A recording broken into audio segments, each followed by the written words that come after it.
When she inherited the last 80 acres of her family's broken-down farm, she thought it was a final, quiet goodbye. But when an oil company bought the 3,000 acres surrounding her, what she discovered buried on her own land wasn't just a secret, it was a declaration of war. If you've ever felt small against something huge, or had to fight for something no one else understood, hit that subscribe button. This story is for you. The day I turned 18 felt less like a birthday and more like a discharge. There was a sheet cake in the common room of the Northgate Group home, the frosting the color of a chemical spill.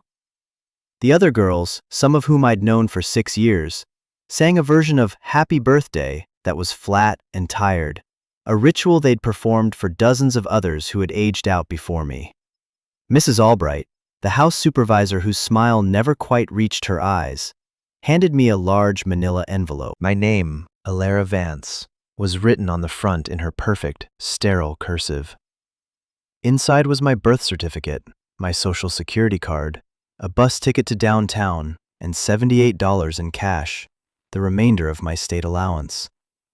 Freedom, apparently, cost less than $100. I folded the money into the pocket of my jeans. It felt like a stone, not a key. I spent most of the day in my room, a small cube with a window that overlooked a brick wall, packing the few things I owned into a single black duffel bag. Photos of my parents, their faces faded and smiling from a life I barely remembered. A stack of worn paperbacks, a small, carved wooden bird my grandfather had made for me before he died, its wings smooth beneath my thumb. He was the reason I'd ended up here. His sudden heart attack, my parents already gone years before in a car crash on an icy road. There were no other relatives, just the state with its endless forms and beige-colored rooms. The silence in my room was a heavy blanket. For 2 years, after Grandpa's passing, I'd been in a fog of grief so thick I couldn't see the hands reaching out to me. By the time the fog started to lift, I was 14 and labeled unresponsive, a ward of the court. Northgate became my address.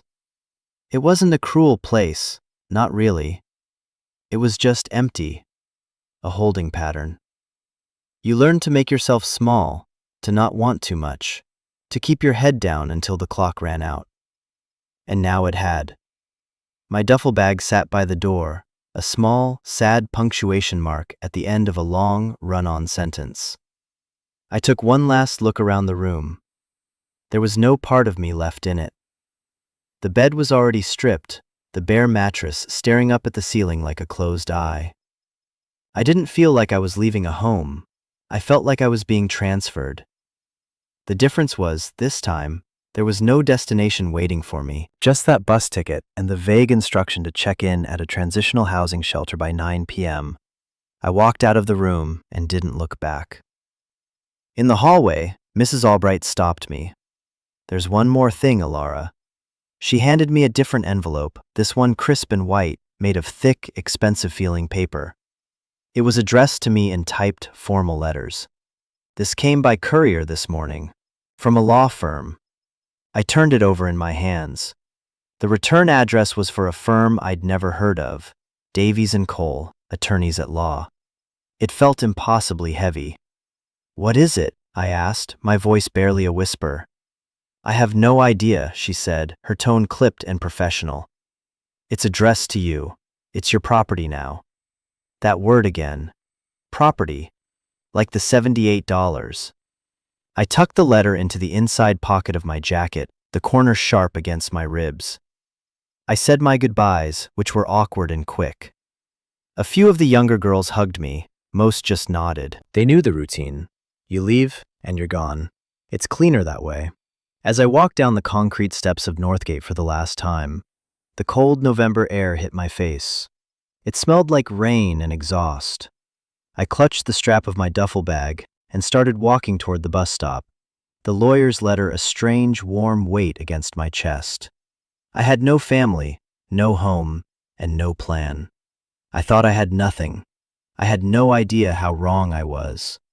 The law office of Davies & Cole was on the 12th floor of a glass tower that seemed to scrape the gray sky. It was the kind of building I'd only ever seen in movies, with a lobby so quiet you could hear the soft whir of the security cameras. A woman with a sleek, severe haircut and a voice to match directed me to an elevator that moved so smoothly I felt like I was floating. The door opened onto a hushed, carpeted world of dark wood and the faint, clean scent of paper and lemon polish. A man was waiting for me. He was older, maybe in his late 60s, with kind eyes crinkled at the corners and a tweed jacket that looked soft and worn. "Miss Vance?" he said, his voice gentle. "I'm Arthur Davies. Please, come in." He led me into an office with a window that spanned the entire wall, offering a dizzying view of the city below. From up here, the world looked organized, logical. It was a lie, but a beautiful one.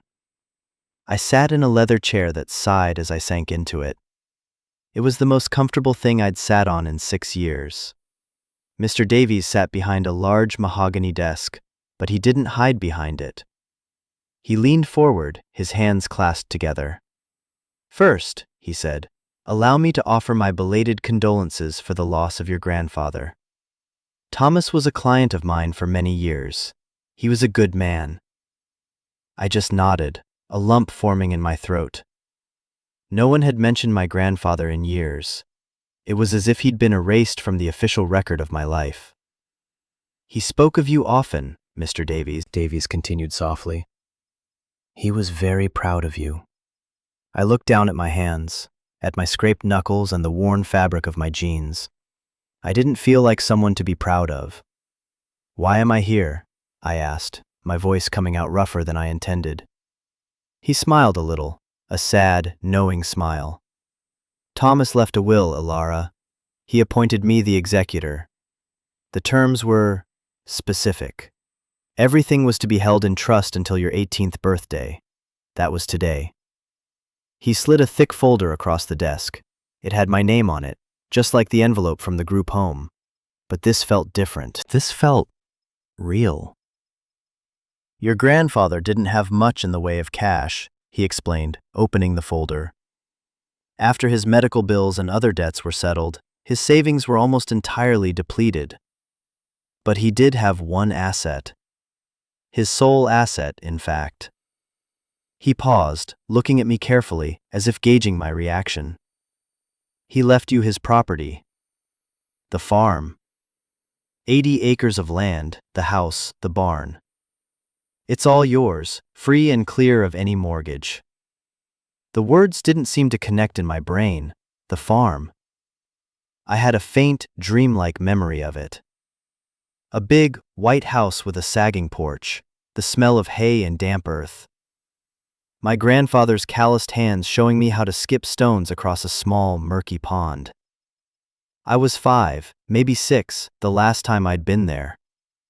After my parents died, he'd moved to a small apartment in the city to be closer to me, renting out the farmhouse to a string of tenants who never seemed to stay long. For the last several years, it had been empty. "The farm," I repeated, the words feeling foreign in my mouth.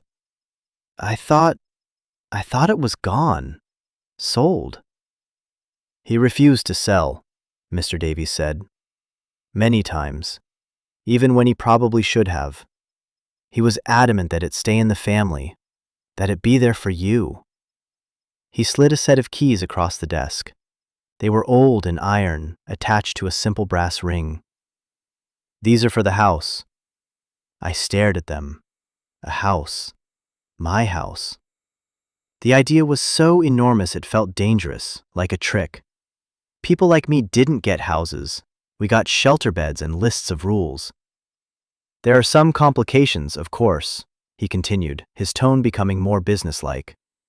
"The property taxes are in arrears for the last 2 years, about $6,000. The state was close to seizing the property, but I managed to delay the proceedings until you came of age. You'll have 90 days to pay the back taxes, or the county will put it up for auction." My heart sank. $6,000. He might as well have said $1 million. The $78 in my pocket felt like a joke. "I don't have that kind of money," I said, the hope draining out of me as quickly as it had appeared. "I'm aware of that," he said calmly. "Which brings me to the second matter." He pulled another document from the folder. It was a letter with a corporate letterhead. "This is an offer from a company called Petrocorp Development. They've been buying up land in that area for the past year. Large parcels. They now own the 3,000 acres that completely surround your grandfather's farm. Your 80 acres are, essentially, an island." He let that sink in. "They've made a standing offer to purchase your property. A very generous one." He turned the paper around for me to see. The number at the bottom had a lot of zeros. $350,000. I felt my breath catch. It was an impossible, life-altering amount of money. Enough to go to college, enough to get an apartment, a car, enough to be a normal person, enough to be safe. "They want the land for oil exploration," Mr. Davies said. "It's part of the Blackwood Shale Formation. Their preliminary surveys suggest a high probability of significant reserves. Your property is small, but it's preventing them from having a contiguous block for their operations. It's a nuisance to them, so they're willing to pay a premium to make it go away." He leaned back in his chair. "The offer is more than fair, Ilara. It's my legal duty to advise you to consider it very seriously. You could pay the back taxes and still have enough to start a life anywhere you choose. A very comfortable life." It was the perfect solution. A clean, simple answer to a problem I didn't even know I had an hour ago. Sell the land, take the money, leave the past behind. It was what any sane person would do. And yet, I looked at the old iron keys on the polished desk. I thought of my grandfather's face, the way his eyes would crinkle when he smiled. He refused to sell. He was adamant. Why? Why hold on to a failing piece of land, go into debt, just to hand it over to a granddaughter he hadn't seen in years? It didn't make sense. "What if I don't want to sell?" I asked, the question surprising me as much as it did him. Mr. Davies raised his eyebrows slightly. "That is, of course, you're right. The land is yours. But you would still need to settle the tax debt within 90 days. And I must warn you, having a major industrial operation as your only neighbor will not be pleasant. The noise, the trucks, the environmental impact. It would not be the quiet country life your grandfather knew." He was right. It was a stupid, sentimental idea. I was an 18-year-old girl with $78 and a duffel bag. I wasn't a farmer. I wasn't a fighter. I was a survivor, and survivors take the easy way out. They take the money. "I need to see it first," I heard myself say. "The farm, before I decide." Mr. Davies studied my face for a long moment. I expected him to argue, to tell me I was being foolish. Instead, he just nodded slowly. "I thought you might say that," he said. Thomas was stubborn too. He reached into a drawer and pulled out a bus schedule and another, smaller envelope. "The town is called Havenwood. It's about a 5-hour ride from here. The bus leaves in an hour. This," he said, pushing the envelope toward me, "is a personal loan. From me. $500. For your expenses while you get your bearings. You can pay me back when you sell the property." I stared at the money, then back at him. "Why are you doing this?" "Let's just say I'm honoring a promise to an old friend," he said, his expression unreadable. "He wanted you to have a choice, Ilara. A real one. Go see the place. See how it feels. The offer from Petrocorp will still be on the table next week." I took the money, the keys, and the bus schedule. As I stood to leave, my hand on the doorknob, I turned back. "Mr. Davies, did my grandfather ever say why he wouldn't sell? Did he tell you anything?" The lawyer looked out the window at the sprawling, indifferent city. "He said the land had a debt to pay," he murmured, almost to himself, "and that some things are worth more than their price." I never fully understood what he meant. The bus ride was a slow-motion transition from one world to another. The city, with its sharp angles and concrete canyons, gradually bled away, replaced by sprawling suburbs that in turn softened into rolling hills and farmland. I sat with my forehead pressed against the cool glass of the window, watching the world unspool. The $500 from Mr. Davies was a tight, secure roll in my pocket. It felt different from the state's $78. This was an advance on a future, not a settlement for a past. It felt like trust. For the first few hours, my mind raced. $350,000. The number felt unreal, like a typo. I tried to imagine what I would do with it. Buy a small, clean apartment, a reliable car. I could enroll in community college, study photography like I'd always dreamed of.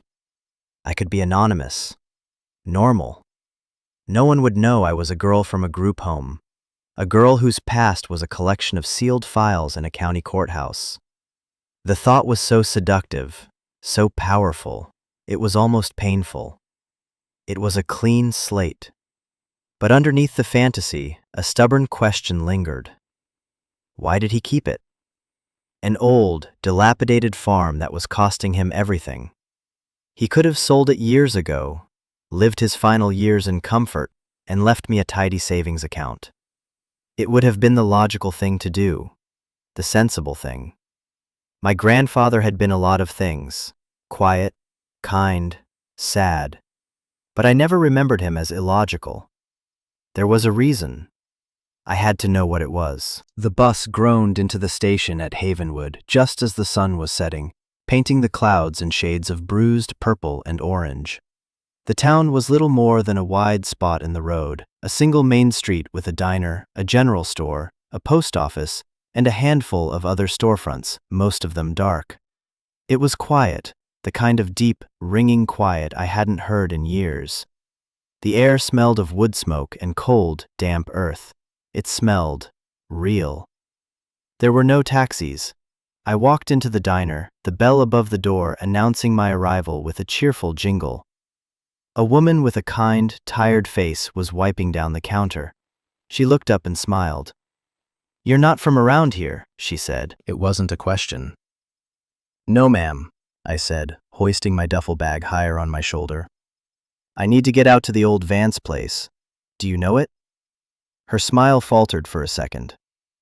"Tommy's place? Sure. It's a ways out. Been empty a long time."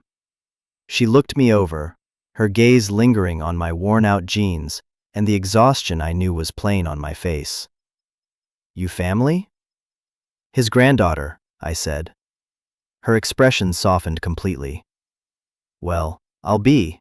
He talked about you. My husband, Earl, can give you a ride. He's just finishing up his coffee." A large man in a flannel shirt and a baseball cap grunted in acknowledgement from a corner booth. 15 minutes later, I was in the passenger seat of a rattling pickup truck, heading out of town as the last of the light faded from the sky. "Place has been sitting," Earl said, his voice a low rumble.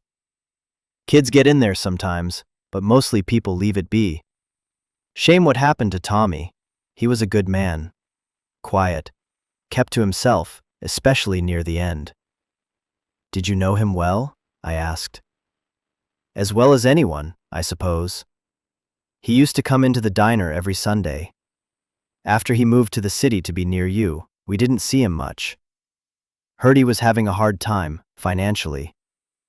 A lot of folks tried to get him to sell the farm, especially lately." He gestured with his thumb out the window. "That new oil company, Petrocorp, they bought up everything. The Miller farm, the old Henderson ranch, all of it. Thousands of acres. Your granddad's place is the last holdout." We turned off the paved road onto a gravel one that was heavily rutted. The truck's headlights cut a tunnel through the darkness, illuminating a line of tall, skeletal trees. In the distance, I could see a strange, flickering orange glow against the night sky and hear a low, persistent hum, like a giant machine breathing. "What's that?" I asked, pointing. "That's them," Earl said, his voice tight with disapproval. "Petrocorp. They've been working 24/7 for a month. Got a big drilling rig up on the ridge. Lights up the whole valley. Some folks are happy about the money they paid, but I don't know. It don't feel right. The truck slowed and turned onto an even smaller, unpaved lane, so overgrown that branches scraped against the windows. And then we were there. The truck's headlights fell upon a 2-story farmhouse, its white paint peeling and gray in the gloom. The porch sagged dramatically to one side, and several windows were dark, empty eyes. A massive oak tree stood beside it, its bare branches like crooked arms reaching for the roof. It looked haunted. It looked abandoned. But as Earl put the truck in park and the engine idled, I felt a strange, impossible flicker of recognition. I had been here before. This was home.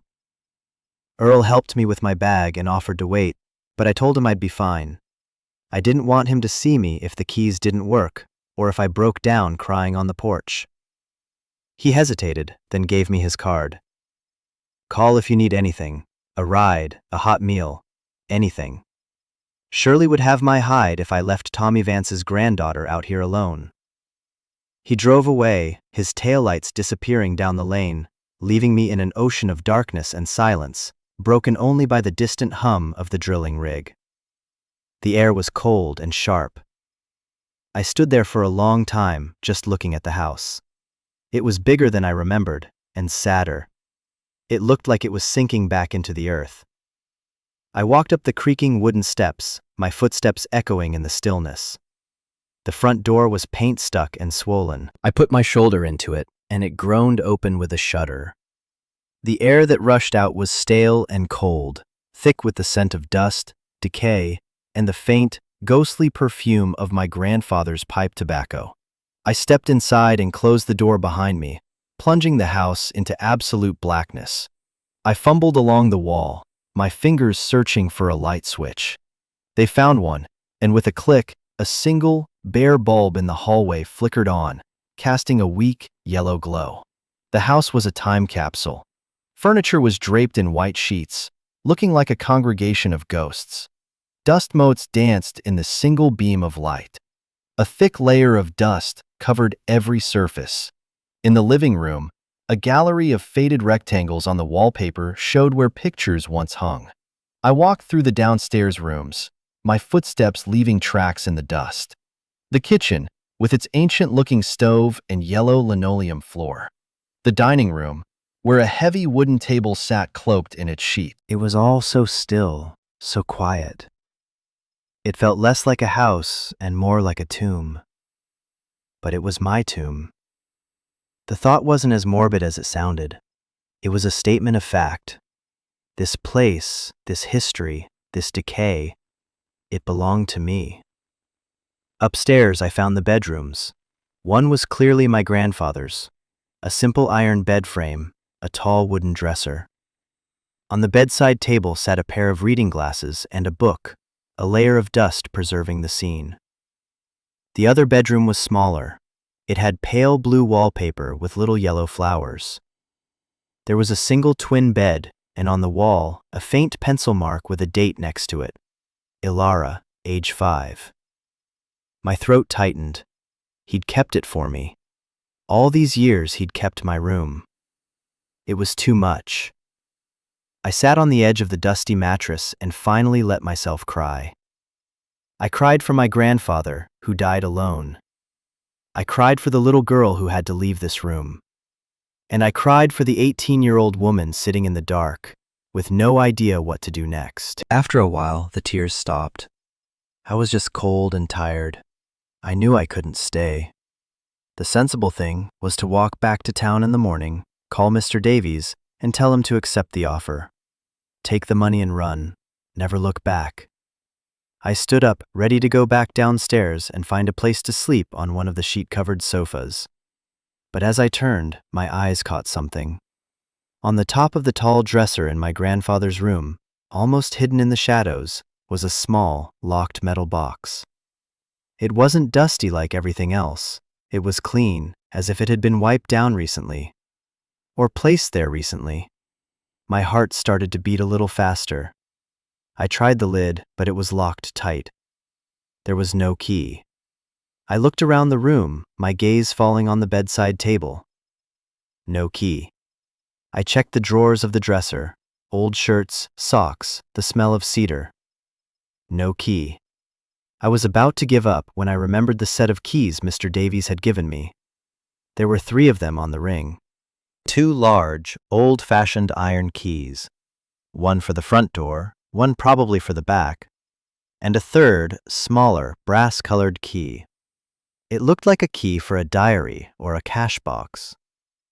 With a trembling hand, I retrieved the keys from my pocket. I tried the small brass key in the lock of the metal box. It slid in perfectly. I turned it, and with a soft, satisfying click, the lock sprang open. I lifted the lid. Inside, resting on a bed of yellowed cotton, were 2 things. The first was a thick stack of letters, tied together with a piece of faded twine. The second was a single, folded piece of paper. I picked up the folded paper first. My name was written on the outside in my grandfather's familiar, spidery handwriting. My hands were shaking as I unfolded it. It was a letter. From him. "My dearest Dilara," it began. "If you are reading this, it means I am gone, and you have come home. I am so sorry I had to leave you. Not a day has gone by that I haven't thought of you and prayed for your safety. I hope the world has been kinder to you than I fear it has. You must have so many questions. Why I kept this old place. Why I didn't sell it and leave you with something easier, something more practical. The truth is, I couldn't. This land, this farm, it holds a promise. And a secret. I need you to understand it before you make any decisions. You have no doubt heard about the oil company. They will offer you a great deal of money for this land. It will be a tempting offer, a sum that could change your life. And it is your right to take it. I will not haunt you from the great beyond if you do. You deserve a good life, a safe life, and I will have failed you if you don't get one. But before you decide, I need you to know what you would be selling. It's not just 80 acres of dirt and rock. It's not just this old house. There's something else here, something I chose to protect, even at great cost to myself. There is an old well on the north pasture, near the big cluster of birch trees. It's not on any official map. I capped it myself 30 years ago. It's hidden, but you can find it if you look. Under the cap, there's another container. It holds the rest of the story. Find it, Alara. Read what's there. Understand what I sacrificed. And why. Whatever you choose, know that I love you more than words can say. Be strong. Be brave. Be happy. Your loving grandfather, Thomas. I read the letter 3 times, the words blurring through a fresh wave of tears. A secret, a promise, an old well. It felt like something out of a book, not real life.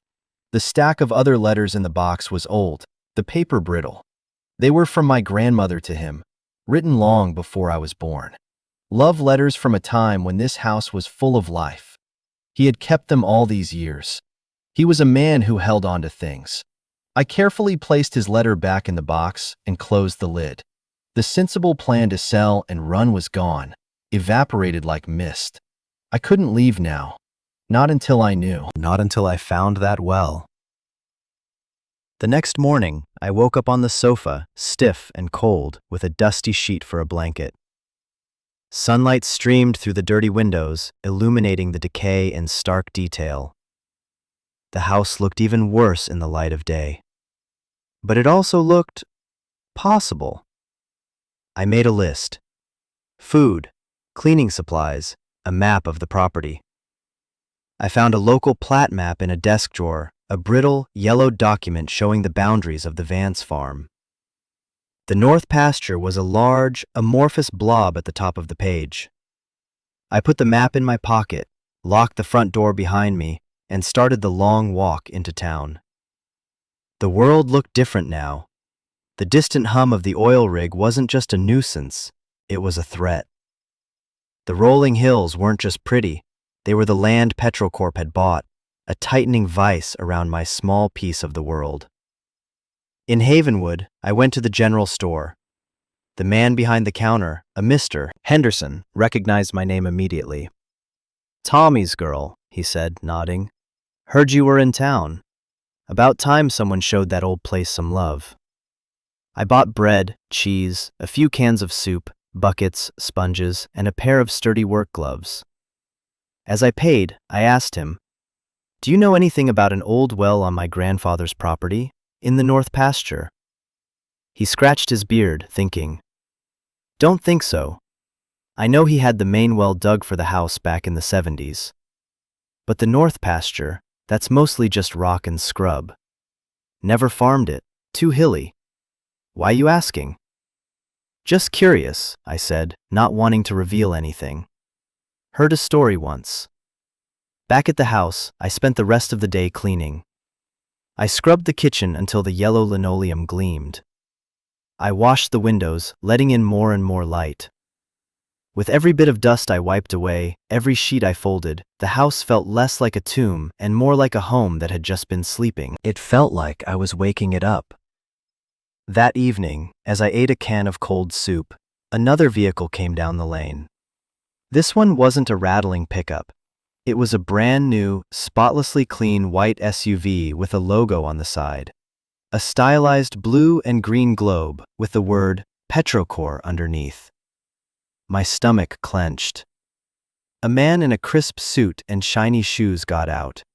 He had a smile that was all teeth and a leather portfolio tucked under his arm. He looked completely out of place against the backdrop of the peeling paint and sagging porch. "Miss Vance?" he called out, his voice smooth and confident. "My name is Mark Calloway. I'm with Petrocorp." I didn't invite him in. I met him on the porch, crossing my arms over my chest. "I know who you are," I said. "Just wanted to stop by and welcome you to the neighborhood," he said, his smile unwavering. "And to follow up on our standing offer. I'm authorized to tell you that, to expedite things, we can increase the offer to $400,000. We can have the paperwork drawn up by tomorrow and the money in your account by the end of the week." $400,000. The number hung in the air between us. It was an absurd amount of money, life-changing. The easy way out, gift-wrapped and hand-delivered. This is the part of the story where it gets hard. This is the part where you're faced with a choice that defines you. Maybe you've been there.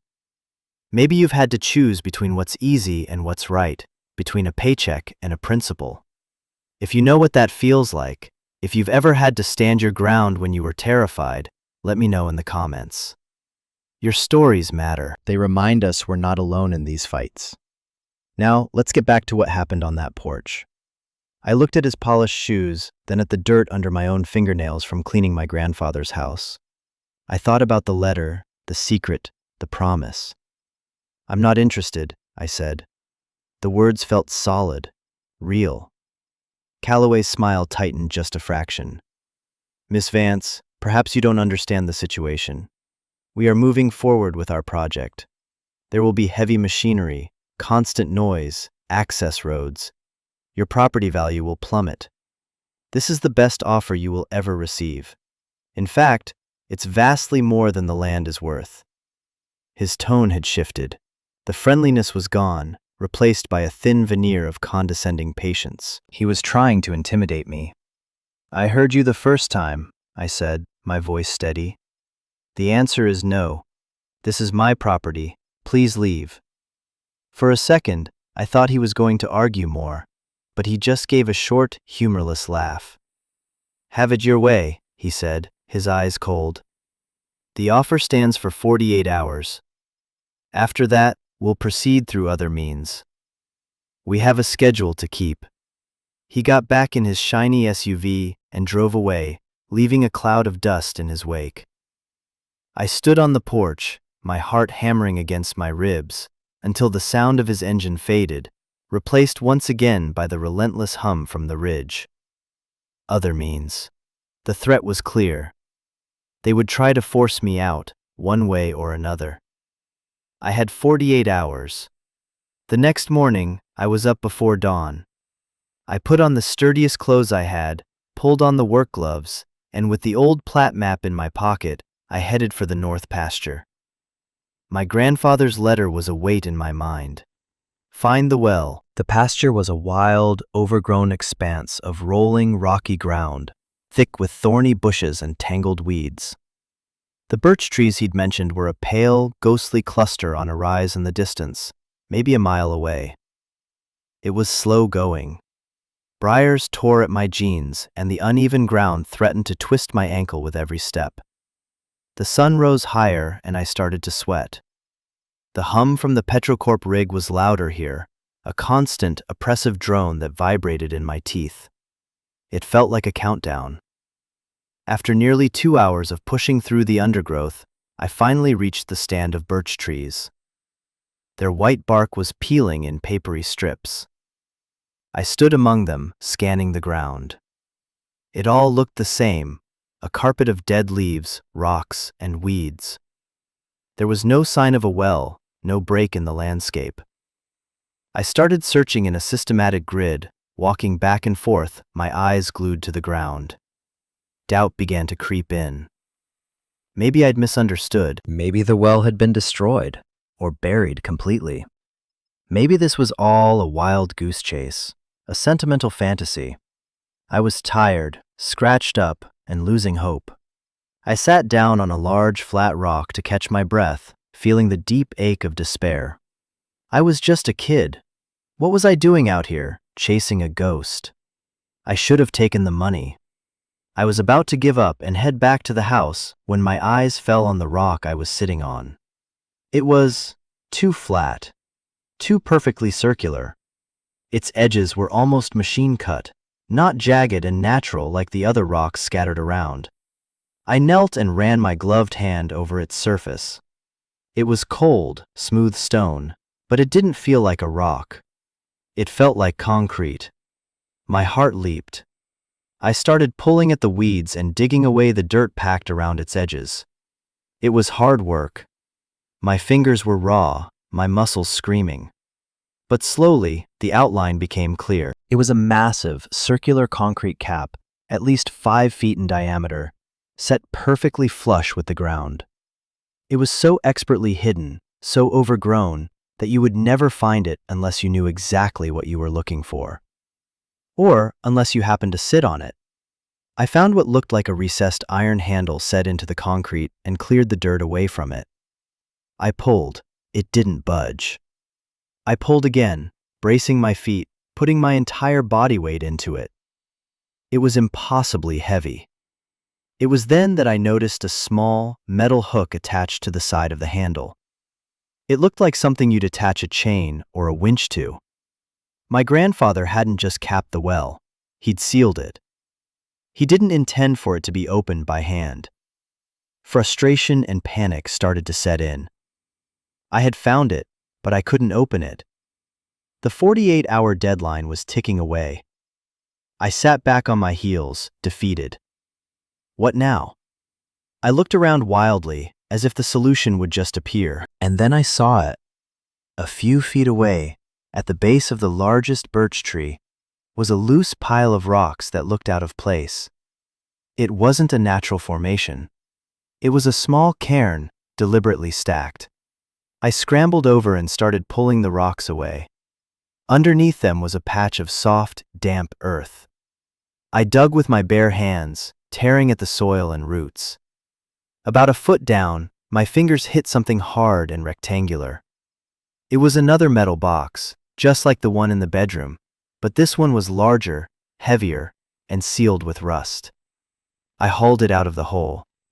It was a military-style ammunition can, painted olive drab.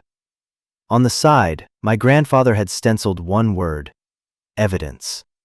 I spent a frantic half-hour prying the rusted latches open with a sharp rock, my knuckles bleeding.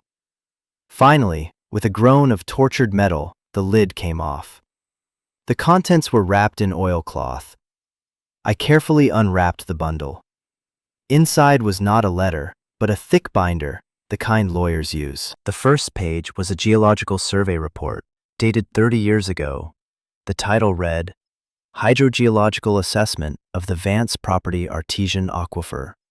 I flipped through the pages. They were filled with charts, diagrams, and technical jargon I didn't understand.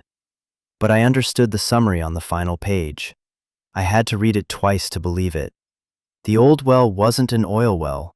It wasn't a dry hole. It was a deep, powerful artesian spring. The report described a massive, pristine underground aquifer of incredibly pure water, forced to the surface by geological pressure. It estimated the flow rate at over 500 gallons per minute. It was a renewable, inexhaustible source of fresh water, a geological anomaly in a region known for its mineral-heavy, brackish groundwater. Tucked into the back of the binder was a second letter from my grandfather. This one was different. The handwriting was angrier, more urgent. Alara, now you know. It's not oil under this farm. It's water, more clean water than this whole county has ever seen. When I had that survey done, I thought it was a blessing. I thought it would save the farm. I was wrong. It became a curse. I took these findings to a water bottling company. They were ecstatic. They drew up a contract. But then their lawyers got involved. They wanted to buy the land, not just the water rights. They wanted to put in a massive industrial bottling plant with dozens of tanker trucks a day, running day and night. They wanted to drain it as fast as they could, with no regard for the long-term health of the aquifer. It would have destroyed this place. The peace, the quiet, everything. It would have turned our home into a factory. I refused. So they tried to take it. They lobbied the county, claiming it was a vital resource that should be managed by a corporation for the public good. They tried to use eminent domain. I fought them. It took every penny I had, and then some, but I won. I proved the aquifer was contained entirely on my property, and that I had the sole right to it. After I beat them, I knew others would come. The world is getting thirstier, Alara. That water is worth more than oil, and it will only get more valuable. But its value to a corporation is just money. Its real value is life. I couldn't bear to see it packaged in plastic and sold. So I made a choice. I hired a crew, told them I was capping a dry oil well, and I sealed it. I buried the research. I let the farm fall into debt. I let people think I was a fool, a stubborn old man sitting on worthless land. It was the only way I could think of to protect it, to let it rest. Now the oil vultures have come. Petrocorp. They're drilling, they're fracking. It's a death sentence for the aquifer. The chemicals they use will leach into the groundwater. They'll poison it. Permanently. They don't know it's there. The geological formations that hold the oil are far deeper than the aquifer. They see the water as a nuisance, something to be drilled through and contained. They will destroy a priceless resource without even knowing it exists. This is my legacy to you, Alara. Not a fortune, but a burden, a choice. In this box is all the proof. The original survey, the water quality tests, my legal filings against the bottling company. It's undeniable. You have two paths. You can take this evidence public. It will cause a firestorm. Environmental groups, the state, the media, they will all get involved. Petrocorp's project will be halted, maybe for years. You will be at the center of a very ugly, very public fight. They will try to discredit you, to bury you in legal fees. You will not be safe. Or, you can do nothing. You can take their money. $400,000 is a fortune. You could disappear, start a new life, and never think of this place again. No one would blame you. I wouldn't blame you. The choice is yours. Protect the water or protect yourself. I'm sorry to put this on you. I just prayed you'd have the strength I'm not sure I had. Love, Thomas. I sat there in the dirt, the binder in my lap, the hum of the rig on the ridge sounding like a monster chewing up the world. He hadn't been a fool. He had been a guardian. He hadn't let the farm fail out of neglect. He had sacrificed it as camouflage. The debt, the decay, the isolation, it was all a shield, hiding something pure and vital. And now the shield was gone, and I was the only thing standing in the way. The choice he laid out was brutal. My safety and future versus a legacy of water and principle. A quiet life or a war. I looked at his letter, at the desperate, loving scrawl. He'd fought this battle once and it had broken him. Now he was asking me to fight it again. I thought of the sterile hallways of the group home. The feeling of being small, powerless, a number in a file. I thought of the $78 in the manila envelope. All my life, I had been told what to do, where to go, who to be. All my life, I had survived by being quiet and invisible. Taking the money was the smart play. It was the survivor's play. But as I sat there, with the cool metal of the evidence box under my hands and the smell of the damp earth in the air, something shifted inside me. This wasn't just about water. It was about a promise. It was about a grandfather who believed in his granddaughter enough to trust her with the most important secret of his life. It was about choosing who I was going to be. Was I going to be the scared orphan from the system, always looking for the easy way out? Or was I going to be Thomas Vance's granddaughter, the owner of these 80 acres, the guardian of what lay beneath them? I stood up and brushed the dirt from my jeans. The fear was still there, a cold knot in my stomach. But underneath it, there was something else. Something hard and clear. A decision. I packed the binder and the letter back into the ammunition can. It was heavy, but it wasn't a burden anymore. It was a weapon. I walked back to the house, my steps sure and steady. The hum of the rig didn't sound like a countdown anymore. It sounded like a challenge. That evening, I called Mr. Davies. I explained everything. The well, the aquifer, the evidence. There was a long silence on the other end of the line. "My God," he finally said, his voice full of awe. So that's what he meant. A debt to pay. He wasn't talking about money. "They gave me a 48-hour deadline," I said. "They threatened to use other means. They'll likely file for an injunction, citing their operational needs, or try to get the county to condemn a right-of-way through your property," he said, his voice all business now. "It'll be messy, but this changes everything. This isn't just a property dispute anymore. This is a major environmental issue." "What do I do?" I asked. "You have the proof, Alara. That's the key. Don't talk to them. Don't answer any more questions. I'm going to make a call. There's an environmental law group I've worked with. They specialize in this kind of fight. They're bulldogs. But are you sure about this? Once you do this, there's no going back. Their $400,000 offer will turn into $1 million lawsuit against you." I looked out the window of the clean kitchen, at the old oak tree standing guard over the house. "Some things are worth more than their price," I said, quoting my grandfather. I heard Mr. Davies smile through the phone. "Thomas would be so proud of you," he said. "I'll call you back within the hour." The next days were a blur.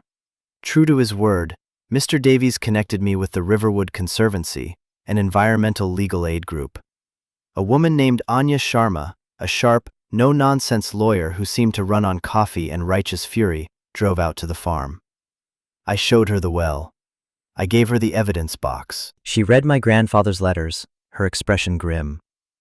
"They're not just going to contaminate it," she said, tapping the geological survey.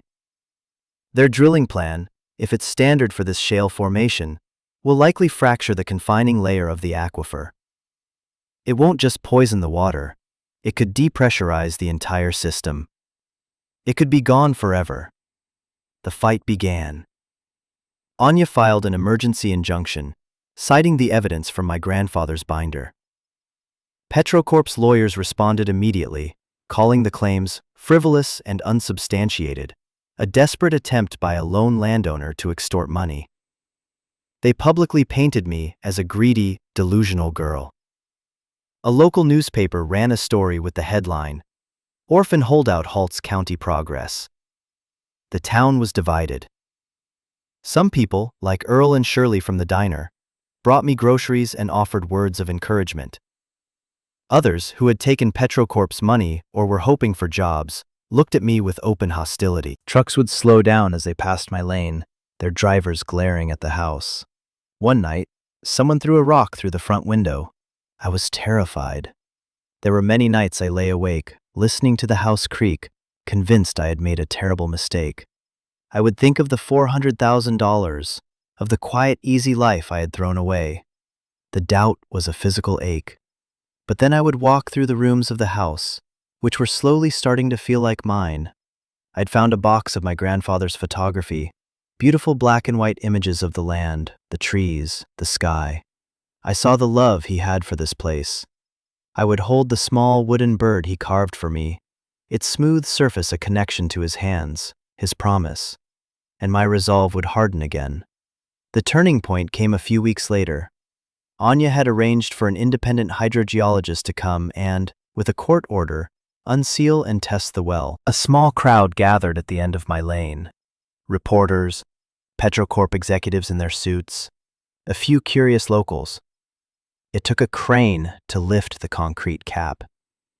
When it came free, there was a collective gasp. A column of crystal-clear water erupted from the ground, shooting 20 feet into the air before falling back on itself. A fountain of pure, clean life. It wasn't a trickle, it was a geyser. The geologist's tests confirmed everything. The water was exceptionally pure, and the flow rate was even higher than the original survey had predicted. It was all true. The story exploded. It was picked up by state and national news. The image of that fountain of water in the middle of a potential oil field was powerful. Petrocorp's narrative of a greedy landowner collapsed. They were now the villains, a faceless corporation about to destroy a priceless natural wonder. The state's Environmental Protection Agency stepped in. Petrocorp's permits were suspended indefinitely, pending a full environmental impact review. Their drilling rig on the ridge went silent. The oppressive hum that had been the soundtrack to my life for weeks was suddenly gone. The silence was the sweetest sound I had ever heard. The fight is far from over. Petrocorp has an army of lawyers and they haven't given up. But now, I'm not alone. The Riverwood Conservancy is representing me pro bono. A crowdfunding campaign started by Earl and Shirley has raised money for my living expenses and the back taxes. People from all over the country, people who have fought their own battles against big companies, send letters of support. The house is no longer just a house. The farm is no longer just land. It's a symbol. It's my home. I spend my days working on the property, clearing brush, fixing fences, painting the porch. I'm learning slowly how to be a caretaker. I'm learning what it means to inherit something that isn't measured in dollars, but in responsibility. My grandfather left me a choice, and in making it, I found a purpose. I found my own strength. He didn't leave me an inheritance, he left me a legacy. And that's a lesson I think we can all learn from. We all inherit things, not just property or money, but stories, values, secrets, and sometimes burdens. What we do with them is what defines us. What have you inherited? What battle are you fighting, big or small, that feels impossible? Share your story in the comments below. This channel is a community for people who understand that the most valuable things in life are rarely the easiest. Your story matters. And if you want to be a part of this community, to hear more stories about finding strength in unexpected places, make sure you subscribe. We're in this together.